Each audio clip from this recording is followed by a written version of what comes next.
Afghanistan had been putting on a show of normalcy.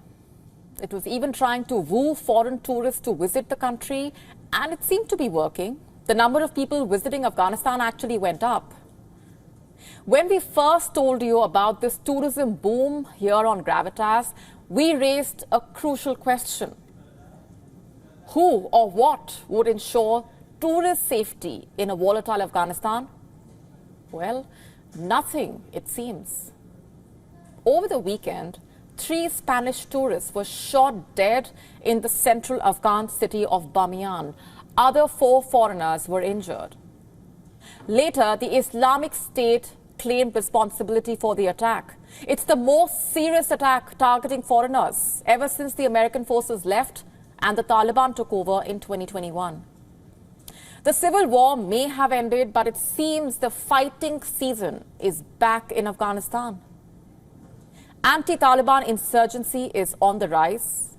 And it's not just the Islamic State. Taliban needs to look out for the National Resistance Front, or the NRF, as well.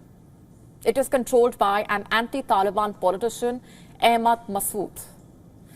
Massoud lives in Tajikistan and controls his troops in exile. In an interview with The Spectator, he claimed that the NRF has staged 31 attacks on the Taliban in Kabul in the past 31 days. Their latest hit was merely 500 meters from the presidential palace. Massoud also boasted that after all these attacks, none of the members from his group have been captured. Why is the NRF attacking the Taliban, you ask? What does it want? To destroy Afghanistan's Islamic Emirate and install a democratic republic.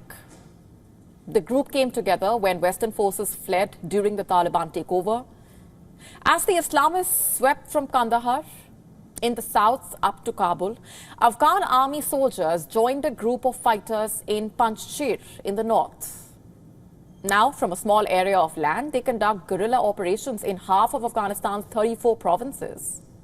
Still, Massoud says he does not have the firepower to launch a total assault on the Taliban administration. The group's missions are limited. It could be a drive-by shooting at a checkpoint or an ambush on the Taliban camp, but it cannot afford to do anything more.